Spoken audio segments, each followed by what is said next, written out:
So how do you pronounce this word? Nazis, not? C's, why is this? Well, because in German, the letter Z or Z is pronounced like TS or like the Z in pizza, for example. So that's why it's not Nazis, but Nazis.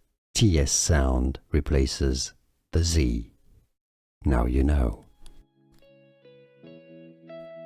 So how do you pronounce this word? Nazis, not? C's, why is this? Well, because in German, the letter Z or Z is pronounced like TS or like the Z in pizza, for example. So that's why it's not Nazis, but Nazis. TS sound replaces the Z. Now you know. So how do you pronounce this word? Nazis, not?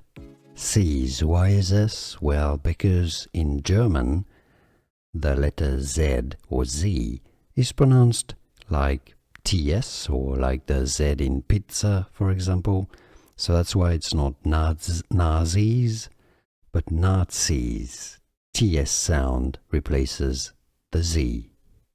Now you know. Here are more videos on how to pronounce more confusing words and names too many mispronounced. Like this video if you found it useful. I appreciate your support. I'll see you soon and thanks for watching.